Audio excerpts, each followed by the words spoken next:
എല്ലാവർക്കും നമസ്കാരം. എൻ്റെ പേര് ബാബുക്കുട്ടി എന്നാണ്. ഞാൻ കൊല്ലം ജില്ലയിലെ മഞ്ഞപ്പാറയ്ക്കടുത്തുള്ള മലപ്പേരൂർ എന്ന സ്ഥലത്താണ് 35 വർഷം പ്രവാസ ജീവിതം നയിച്ചതിന് ശേഷം നാട്ടിൽ തിരിച്ചെത്തിയിരിക്കുകയാണ്.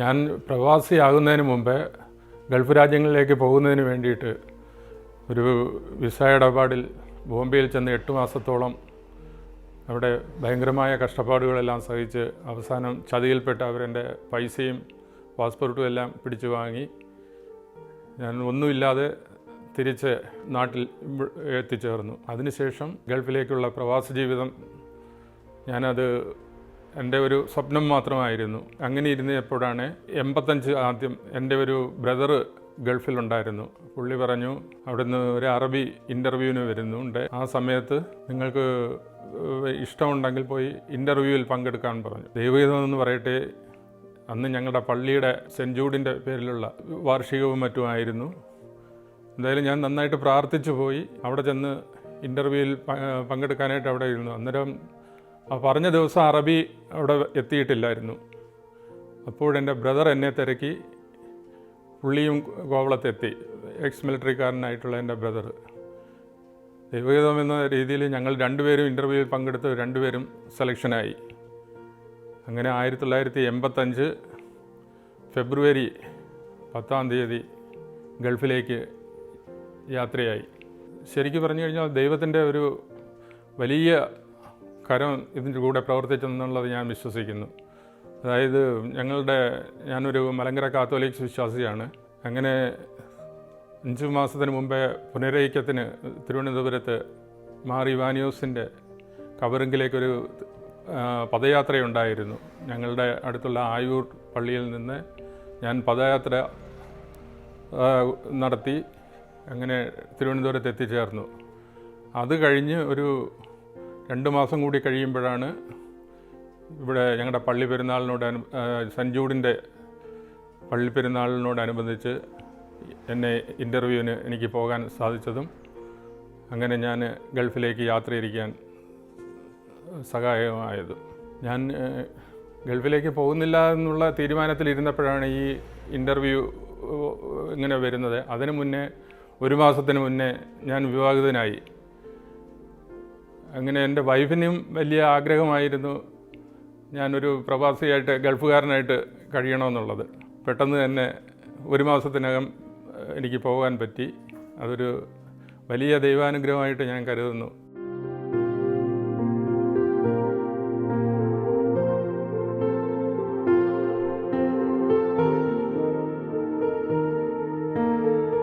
അങ്ങനെ ഞാൻ ആഗ്രഹിച്ചതുപോലെ തന്നെ ഒരു ഫെബ്രുവരി മാസം 10 ഇറങ്ങി ഞങ്ങൾ തിരുവനന്തപുരം എയർപോർട്ടിൽ ചെന്നു. എന്നിട്ട് ഞങ്ങൾ മൊത്തത്തിൽ ആ ഗ്രൂപ്പിൽ 25ഓളം പേരുണ്ടായിരുന്നു.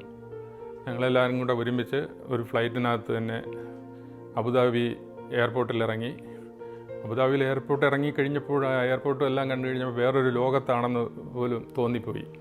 കാര്യം നമ്മുടെ എയർപോർട്ടും അവിടുത്തെ എയർപോർട്ടും തമ്മിലുള്ള ഒരു രാത്രി 12-1 മണിക്ക് ആ സമയത്താണ് ഞാൻ അവിടെ എയർപോർട്ടിൽ ഇറങ്ങിയത്.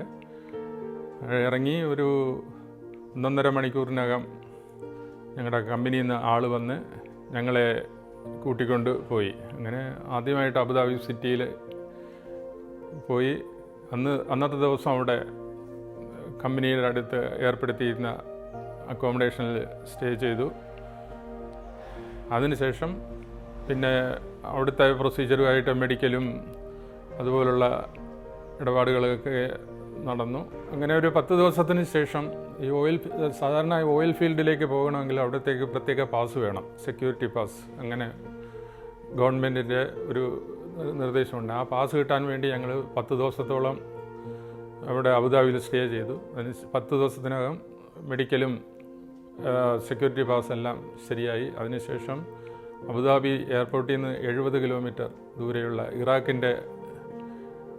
ഇറാൻ്റെ ബോർഡറിലുള്ള സിർക്കു ഐലൻഡ് എന്ന് പറയുന്ന ഒരു ഐലൻഡിലേക്ക് 15 കിലോമീറ്റർ ചുറ്റളവിലുള്ള ഒരു ഐലൻഡ്.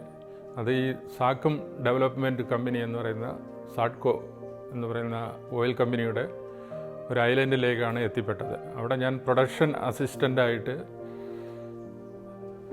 ആണ് എൻ്റെ പ്രവാസ ജീവിതത്തിലെ ജോലി ആദ്യം ആരംഭിച്ചത്. അപ്പോഴും 12 മണിക്കൂറാണ് ഞങ്ങളുടെ ജോലി ടൈം. ഇവിടെ പ്രതീക്ഷിച്ചതിൻ്റെ കൂട്ടുള്ള ശമ്പളമൊന്നും നമുക്ക് അവിടെ കിട്ടിയില്ല. അതും നല്ല ജോലിയായിരുന്നു. പക്ഷേ അതുപോലെ നല്ല 5 സ്റ്റാർ ഹോട്ടലിലെ ഫുഡും ബാക്കിയുള്ള കാര്യങ്ങളൊക്കെയാണ്. ഇതെല്ലാം കഴിഞ്ഞ് എന്ന് പ്രാർത്ഥനയോടുകൂടി ആദ്യത്തെ ഒരു ദിവസം അങ്ങനെ കടന്നുപോയി. അങ്ങനെ ദിവസവും ഞങ്ങൾ 12 മണിക്കൂർ വീതം ജോലി ചെയ്തു. ഒരു ആവേശമായിരുന്നു അങ്ങനെ ജോലി ചെയ്യുന്നതിന്. എന്ന് പറഞ്ഞാൽ ജോലി ചെയ്തിട്ട് ആദ്യമായിട്ട് ശമ്പളം വാങ്ങിക്കുന്നതിൻ്റെയൊക്കെ ഒരു പ്രത്യേക ഒരു സന്തോഷം മനസ്സിലുണ്ടായിരുന്നു. അപ്പോഴും എല്ലാ ദിവസവും ഈ ജോലിയെല്ലാം കഴിഞ്ഞതിന് ശേഷം പോയിട്ട് ബൈബിളും വായിച്ച് ഞാൻ ഇവിടുന്ന് പോകുന്ന സമയത്ത് എൻ്റെ ഭാര്യ എൻ്റെ കൈവശം ഒരു ചെറിയൊരു പുതിയ നിയമത്തിൻ്റെ ഒരു പുസ്തകം എടുത്തു തന്നു, ബൈബിള്. ആ ബൈബിളിലെ ഓരോ അധ്യായം ഞാൻ വായിക്കും. പിന്നെ ഒരു 10-15 മിനിറ്റ് നേരം പ്രാർത്ഥിച്ച് അങ്ങനെ അവിടെ കിടന്നുറങ്ങും. പിറ്റേ ദിവസം ഇതുപോലെ രാവിലെ 6 മണിക്കാണ് ഞങ്ങളുടെ ജോലി ആരംഭിക്കുന്നത്. അങ്ങനെ ഓരോ ദിവസവും ഇങ്ങനെ ഒരു ചിട്ട പോലെ അത് എല്ലാ ദിവസവും 6 മണിക്ക് ആരംഭിക്കുന്നു. പിന്നെ 12 മണിക്കൂർ, വൈകിട്ട് 6 മണിയാകുമ്പോഴത്തേക്ക് ഇത് കഴിയുന്നു. ഇതിനിടയ്ക്ക് പിന്നെ ടീ ടൈമുണ്ട്, ഉച്ചയ്ക്ക് ലഞ്ച് ബ്രേക്ക്. അങ്ങനെ എല്ലാം കഴിഞ്ഞ് വന്ന് 1 വർഷമായി കഴിഞ്ഞപ്പോഴത്തേക്ക് അവിടെ ഈ ഓയിൽ ഫീൽഡാണ്. ഓയിലെടുത്ത് ഇതിൻ്റെ ഡ്രെയിനേജ് ലൈനിൽ ഞങ്ങളുടെ സൂപ്പർവൈസറിൻ്റെ ഒരു ഗ്ലാസ് അവിടെ വീണു. അപ്പോൾ എന്തെങ്കിലും കാര്യം ഇത് ഉണ്ടെങ്കിൽ ഓയിൽ പ്ലാന്റിലോട്ട് പ്രവേശിക്കണമെങ്കിൽ എപ്പോഴും സേഫ്റ്റിയുടെ സൂപ്പർവൈസറും എല്ലാം വേണം. ഈ ഫ്രഞ്ചുകാരനായിട്ടുള്ള ഈ സൂപ്പർവൈസർ പെട്ടെന്ന് എൻ്റെ അടുത്ത് പറഞ്ഞു, ആ ഗ്ലാസ് ഒന്ന് എടുത്ത് കൊടുക്കുമോ എന്ന് ചോദിച്ചു. ഞാൻ പെട്ടെന്ന് അത് ഒന്നും നോക്കാതെ ആ ഓയിലിൻ്റെ ആ ഡ്രെയിനേജിൽ വീണ ആ ഗ്ലാസ് എടുക്കാനായിട്ട് ശ്രമിച്ചു കഴിഞ്ഞപ്പോൾ അങ്ങോട്ട് കുനിഞ്ഞ് നോക്കിയത് മാത്രം എനിക്ക് അറിയാം. H2S എന്ന് പറയുന്ന ഹൈഡ്രജൻ സൾഫൈഡിൻ്റെ പെട്ടെന്ന് എന്തോ സ്മെല്ലെന്ന് പോലും അറിയാൻ വയ്യാത്ത രീതിയിൽ ഞാൻ ബോധരഹിതനായിട്ട് അവിടെ ആ ഡ്രെയിനേജിലോട്ട് വീഴാൻ തുടങ്ങി. ആ സമയത്ത് എൻ്റെ കൂടെയുള്ള ആൾക്കാരെല്ലാം കൂടെ എന്നെ പെട്ടെന്ന് കൈക്ക് പിടിത്തം കിട്ടി. കൈക്ക് പിടിച്ച് കയറ്റി ഉടനെ ആംബുലൻസ് വന്നു. അവിടെ ഞങ്ങളുടെ ഐലൻഡിൽ ഒരു ക്ലിനിക്ക് മാത്രമേ ഉള്ളൂ, അല്ലാതെ വേറെ സംവിധാനങ്ങളുള്ള ആശുപത്രിയൊന്നുമില്ല. എന്തായാലും ആ ക്ലിനിക്കിലോട്ട് കൊണ്ടുപോയി അവിടെ എത്താറായി കഴിഞ്ഞപ്പോഴത്തേക്ക് എനിക്ക് ചെറിയ രീതിയിൽ ബോധം വീണു. അങ്ങനെ പിന്നെ അവർ പ്രാഥമികമായിട്ടുള്ള കാര്യങ്ങളെല്ലാം ചെയ്തു. അങ്ങനെ ഫസ്റ്റ് എയ്ഡ് കിട്ടിയതിന് ശേഷം എനിക്ക് കുറച്ച് ബോധം വീണു. പക്ഷേ കണ്ടിന്യൂ ആയിട്ട് വൊമിറ്റിങ്ങും നല്ല ഹെഡേക്ക്, ഫീവറും എല്ലാം ഉണ്ടായി. അങ്ങനെ ഇത് സേഫ്റ്റി ചെയ്ത് എൻക്വയറി നടത്താൻ അന്വേഷണം നടത്തിയപ്പോൾ എൻ്റെ ഫ്രഞ്ചുകാരൻ സൂപ്പർവൈസർ ഒരു വിധത്തിൽ സമ്മതിക്കത്തില്ല. ഞാനൊന്നും പറഞ്ഞിട്ടില്ല, ഈ പാർട്ടി ഞാൻ തന്നെ മനഃപൂർവ്വം അതിൽ ഇറങ്ങിയതാണെന്നൊക്കെ പറഞ്ഞ് ഇയാൾ ഹറാസ്മെൻറ്റ് ചെയ്തു. പിറ്റേ ദിവസം എനിക്ക് ഒട്ടും നടക്കാനും ഒന്നും വയ്യാത്ത സ്റ്റേജായി. അപ്പോഴും ഞാനത് പണിക്ക് പോയില്ല. ഇത് ലീവ് വേണമെന്ന് പറഞ്ഞു. ഇയാൾ സമ്മതിക്കത്തില്ല, ലീവും തരത്തില്ല.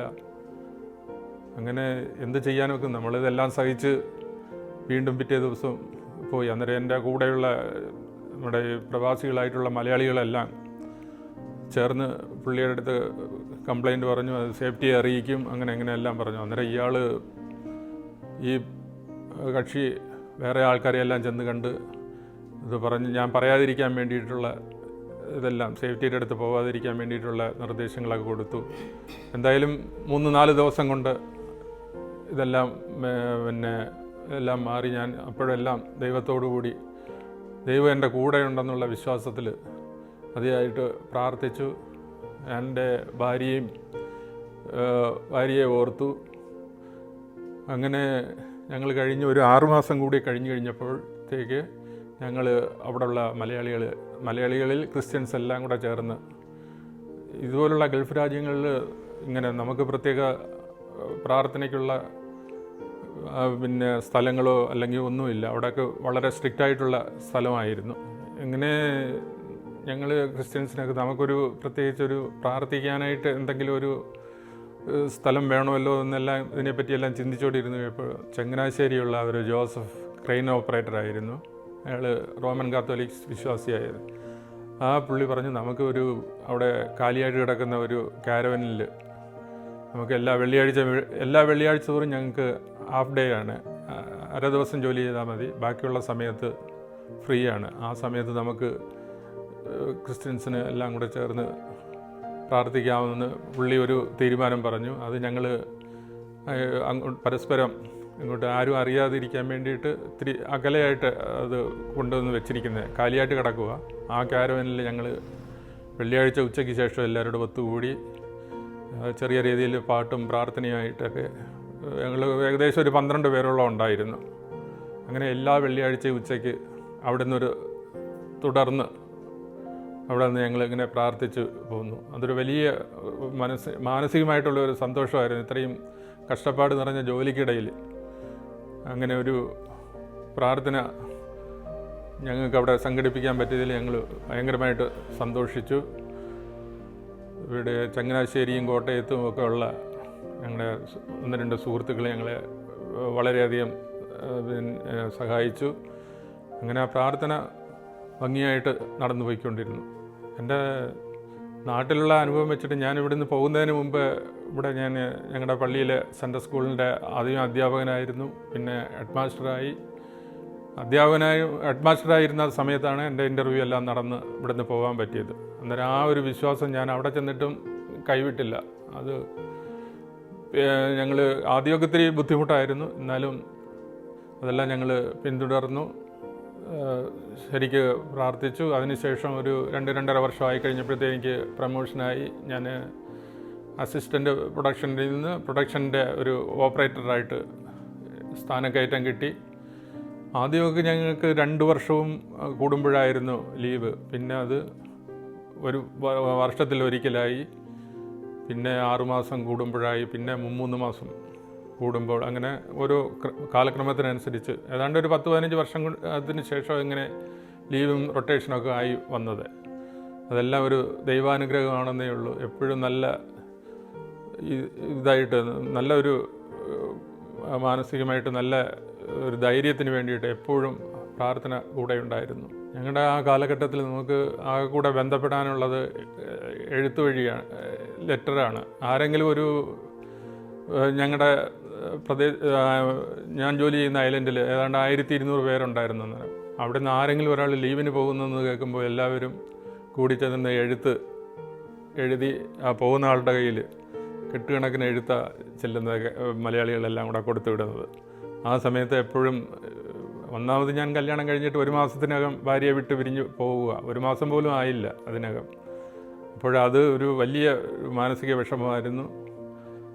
അതുപോലുള്ള സമയത്ത് ഈ കൂടെ മാസത്തിൽ 2-3 പ്രാവശ്യം വരുന്ന എഴുത്ത് മാത്രം ആണ് ഏക ആശ്രയം. അത് ഒരു പ്രാവശ്യമല്ല, പല പ്രാവശ്യം ഇങ്ങനെ എടുത്തു വെച്ച് വായിക്കും. അതിലൂടെയാണ് സന്തോഷം കണ്ടെത്തിയിരുന്നത്. അങ്ങനെ ആദ്യമായിട്ട് 2 വർഷത്തിന് ശേഷം ഞാൻ ജോലി കഴിഞ്ഞിട്ട് ഇവിടുന്ന് ലീവിന് നാട്ടിലെത്തിച്ചേർന്നു. ആദ്യം 1 മാസത്തെ ഞങ്ങളുടെ വിവാഹ ജീവിതത്തിന് ശേഷം ഞാൻ ഗൾഫിലേക്ക് പോയതായിരുന്നു. പിന്നെ 2 വർഷത്തിന് ശേഷമാണ് എൻ്റെ ഭാര്യയെ കാണാനായിട്ട് ഞാൻ എത്തിയത്. അതിനുശേഷം 1 മാസത്തെ അവധിക്ക് ശേഷം ഞാൻ വീണ്ടും തിരിച്ചുപോയി. അന്ന് അപൂർവമായിട്ട് വരുന്ന കത്ത് മാത്രമേ ഉള്ളൂ ആകെ കൂടെയുള്ള ബന്ധപ്പെടാനായിട്ട് നമുക്ക് ഉണ്ടായിരുന്നത്. പിന്നെ എപ്പോഴും നല്ല പ്രാർത്ഥനയിലും അതിലും ഇതായിരുന്നു. ഞാനിവിടെ ലീവിന് എത്തിക്കഴിഞ്ഞപ്പോൾ ഞങ്ങൾ ഇവിടെ പള്ളികളിലും വിശേഷപ്പെട്ട സ്ഥലങ്ങളിലെല്ലാം പോയി പ്രാർത്ഥനയെല്ലാം നടത്തി. പിന്നെ പള്ളിയിലൊക്കെ പ്രത്യേകിച്ച് നേർച്ചയും അതും ഇതെല്ലാം ഉണ്ടായിരുന്നു, അതിലെല്ലാം പങ്കെടുത്തു. പിന്നെ അങ്ങനെ ഞാൻ ഒരു മാസത്തിന് ശേഷം വീണ്ടും തിരികെ ഗൾഫിലേക്ക് പോയി. ആ കാലഘട്ടങ്ങളിലൊക്കെ അവിടുത്തെ ജോലിയും ഞങ്ങളുടെ ഐലൻഡിൽ പ്രത്യേകിച്ച് 12 മണിക്കൂർ എന്ന് പറഞ്ഞു കഴിഞ്ഞാൽ ഒരു വിട്ടുവീഴ്ചയില്ല. അവരുടെ അരമണിക്കൂർ നമുക്ക് ടീ ടൈം തരുവാണെങ്കിൽ 1 മണിക്കൂറാണ് ലഞ്ച് ബ്രേക്ക്. ഇതിനിടയ്ക്കാണ് താമസിച്ച് കഴിഞ്ഞാൽ അവിടെ ഭയങ്കര സ്ട്രിക്റ്റാണ്, പ്രത്യേകിച്ച് ഓയിൽ ഫീൽഡിൽ. അതുപോലെ തന്നെ സേഫ്റ്റിയുടെ കാര്യത്തിൽ ഭയങ്കരമായിട്ടുള്ള സ്ട്രിക്റ്റാണ്. എന്തായാലും നമ്മൾ ഈ പ്ലാനിലേക്ക് പോകുമ്പോൾ ഗോഗിൾസ്, H2Sൻ്റെ ഡിക്റ്റേറ്ററെ ഇതെല്ലാം നമ്മുടെ കൈവശം വെക്കണം. എന്തെങ്കിലും ഇപ്പോൾ നമ്മൾ പ്ലാനിൽ ചെന്നിട്ട് എന്തെങ്കിലും ഒരു എക്യുപ്മെൻറ്റ് ഓപ്പൺ ചെയ്യുമ്പോൾ അതിനകത്ത് ഹൈഡ്രജൻ സൾഫൈഡ്, H2S അല്ലെങ്കിൽ ഹൈഡ്രജൻ സൾഫൈഡ്, അതിൻ്റേതായിട്ടുള്ള ഭയങ്കര ഗന്ധമുണ്ട്. ആ സമയത്ത് നമുക്ക് ഓക്സിജൻ സിലിണ്ടറും മാസ്കും എല്ലാം ഘടിപ്പിച്ചിട്ട് 100 മീറ്ററൊക്കെ ഉള്ള ടവറിൻ്റെ മുകളിലെല്ലാം കയറി പ്രഷർ സേഫ്റ്റി PSP എന്ന് പറയുന്ന വാൽവ് അഴിക്കുകയും ആ സമയത്തെല്ലാം എപ്പോഴും പ്രാർത്ഥിച്ചുകൊണ്ടാണ് കയറുന്നത്, ദൈവം കാത്തുകൊള്ളണേ എന്ന് പറഞ്ഞാൽ ആ സമയത്തൊക്കെ ഭയങ്കരമായ അപകടകരമായിട്ടുള്ള കാര്യങ്ങൾ ഞങ്ങളുടെ കൂട്ടുകാർക്കൊക്കെ സംഭവിച്ചിട്ടുണ്ട്. അങ്ങനെ ഇതുപോലൊരു പിന്നെ valve PSP pressure safety valve എന്ന് പറയും, അതുപോലൊരു വാൽവ് അഴിച്ചുകൊണ്ടിരുന്ന സമയത്ത് ഞങ്ങളുടെ കൂടെയുള്ള ഒരു പാകിസ്ഥാനിയും ഉണ്ടായിരുന്നു, ഒരു ഈജിപ്ഷ്യൻ ടെക്നീഷ്യനായിരുന്നു കൂടെയുള്ളത്. അവർ ശരിക്കും ഇതിൻ്റെ H2Sൻ്റെ മാസ്ക് ശരിക്ക് ധരിച്ചിട്ടില്ലാത്തത് കൊണ്ടാണ് എന്തോ അതിൽ ഒരാൾ ബോധരഹിതനായിട്ട് വീണു.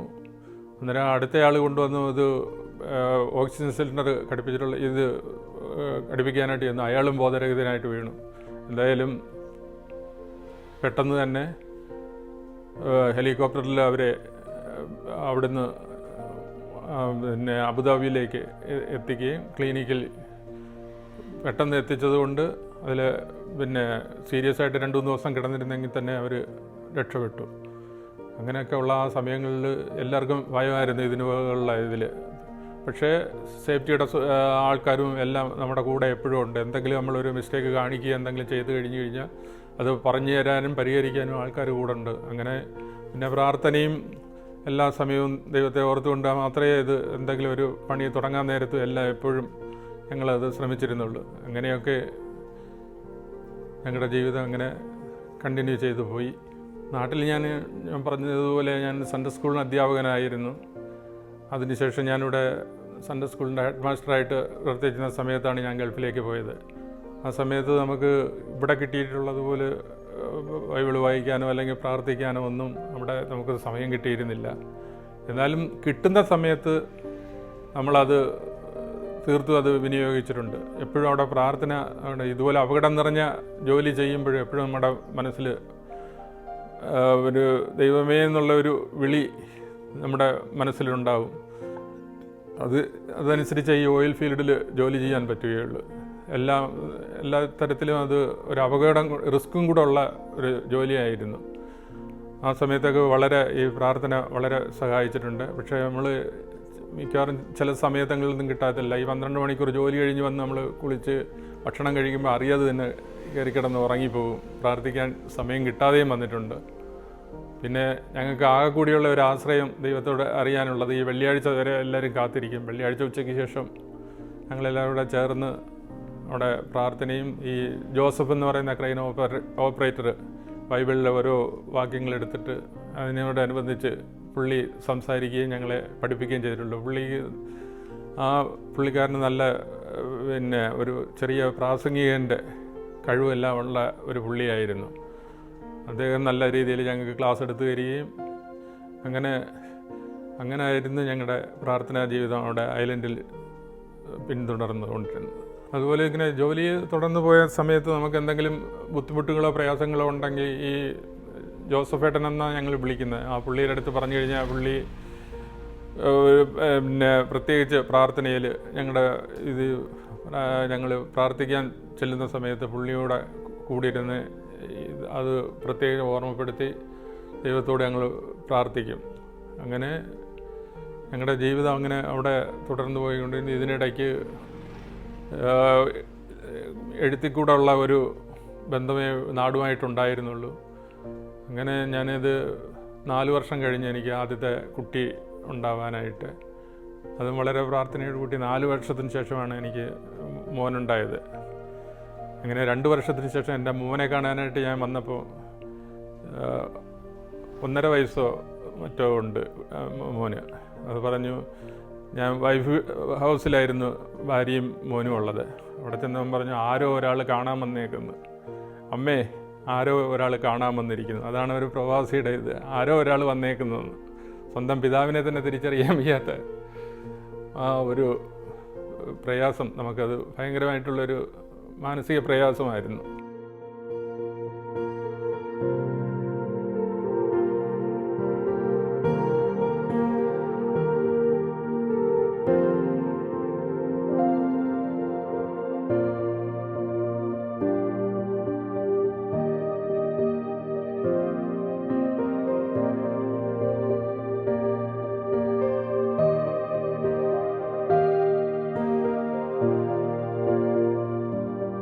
എൻ്റെ പ്രവാസ ജീവിതത്തിനകത്ത് മറക്കാൻ പറ്റാത്ത ഒരു അനുഭവമായിരുന്നു.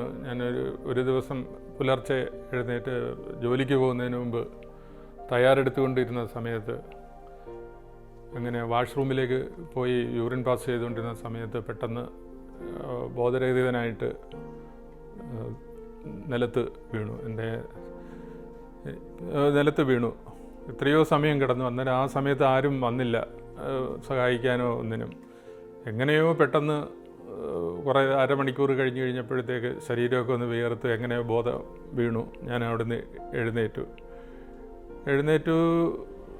റൂമിൽ വന്നിട്ട് ഞാൻ പിന്നെ അന്ന് ജോലിക്ക് പോയില്ല. പിന്നെ അത് കഴിഞ്ഞിട്ട് ഞാൻ പെട്ടെന്ന് തന്നെ ഒരാഴ്ചക്കകം നാട്ടിലെത്തി ഇവിടെ നടന്നു കഴിഞ്ഞപ്പോൾ എനിക്കൊരു മാതിരി തലയ്ക്ക് ഒരു സ്ഥിരതയില്ലാത്ത മാതിരി, ഒരു ബോധരഹിതനായിട്ട് പോവുക ചില സമയത്ത്.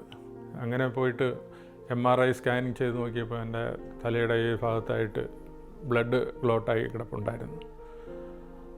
ആ സമയത്തേക്ക് എൻ്റെ ഭാര്യ അവിടെ ട്രിവാൻഡ്രത്ത് ഹോസ്പിറ്റലിൽ ഞങ്ങളെല്ലാം കൂടെ ഒരുമിച്ച് പോവുകയും അവിടെ മെഡിക്കൽ കോളേജിൽ വെച്ചിട്ട് ഒരു മേജർ ഓപ്പറേഷൻ ചെയ്ത് ആ ക്ലോട്ടായ ബ്ലഡെല്ലാം റിമൂവ് ചെയ്തു. അങ്ങനെ 1.5 മാസത്തോളം ഞാൻ ട്രീറ്റ്മെൻറ്റിലൊക്കെ ആയിരുന്നു. ആ സമയത്തെല്ലാം ദൈവത്തിൻ്റെ വലിയ ഒരു അനുഗ്രഹം തീർച്ചയായിട്ടും ഉണ്ടായിരുന്നു.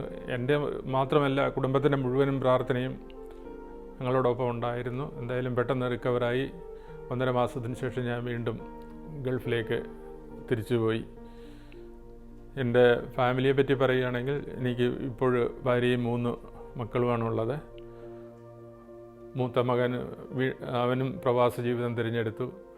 രണ്ടാമത്തെ ആൾ മാൾട്ട എന്ന് പറയുന്ന സ്ഥലത്ത് അവനും ഭാര്യയും. പിന്നെ മൂന്നാമത്തെ എൻ്റെ മോളാണ്. അവളിങ്ങനെ ഭർത്താവ് അമേരിക്കയിലാണ്, അമേരിക്കയ്ക്ക് പോകാനായിട്ട് തയ്യാറെടുത്തുകൊണ്ടിരിക്കുന്നു. എൻ്റെ ഈ പ്രവാസ ജീവിതത്തിനിടയ്ക്ക് എനിക്ക് ഏറ്റവും എനിക്ക് ധൈര്യവും എല്ലാം തന്നത് എൻ്റെ ഭാര്യയാണ്. അതുപോലെ തന്നെ എപ്പോഴും പുള്ളിക്കാരിയുടെ മുട്ടിപ്പായിട്ടുള്ള പ്രാർത്ഥന എപ്പോഴും കൂടെയുണ്ട്. ആ ഒരു ധൈര്യത്തിലാണ് എനിക്ക് എൻ്റെ ഗൾഫ് ജീവിതത്തിൽ എനിക്ക് ഇതുപോലുള്ള കഷ്ടപ്പെട്ട ഈ പണികളിലെല്ലാം നിൽക്കാനും. അങ്ങനെ പിന്നെ ഞാനും ഒരിക്കൽ വളരെ മുട്ടിപ്പായിട്ട് പ്രാർത്ഥിച്ചു. ഞാൻ അവിടുന്ന് സാധാരണ ഈ അസിസ്റ്റൻ്റായിട്ട് പോയിട്ട് ഒരു 7-8 വർഷത്തിന് ശേഷം ഞാൻ ടെക്നീഷ്യനായിട്ട് മാറാനും, ആ സമയത്ത് എന്നെ ഇൻ്റർവ്യൂ ഒക്കെ നടത്തി എപ്പോഴും ഞാൻ എത്രയോ പ്രാവശ്യം ദൈവത്തോട് കൂടുതലായിട്ട് പ്രാർത്ഥിച്ച്, അങ്ങനെ ആ സമയത്താണ് എനിക്ക് ഇത് പ്രൊമോഷനായിട്ട് പിന്നെ 2 മാസത്തിലൊരിക്കൽ ലീവും അതിലേക്ക് അനുസരിച്ചുള്ള സാലറി എല്ലാം കൂടിയത്. അതൊക്കെ ഒരു ദൈവത്തിൻ്റെ പ്രത്യേക കരുതലാണ്. അതുപോലെ എൻ്റെ കുടുംബത്തിൻ്റെ ഒരു കരുതലും കൂടി ഉണ്ടായിരുന്നു. അങ്ങനെയാണ് എൻ്റെ ജീവിതം ഇത്ര മനോഹരമായത്. പ്രതീക്ഷിക്കുന്നതിലും കൂടുതൽ ദൈവം എനിക്ക് തന്നു. എൻ്റെ ഭാര്യയും എൻ്റെ മൂത്ത മോന് 2 കൊച്ചുമക്കളും ഉണ്ടായി. എല്ലാവരും വളരെ മനോഹരമായിട്ട് സുഖമായിട്ട് സന്തോഷത്തോടും കൂടി കഴിയുന്നു. ഇപ്പോഴും ഞങ്ങളുടെ ജീവിതം പ്രാർത്ഥനാ നിർഭരമായിട്ടുള്ള ഒരു ജീവിതമാണ്.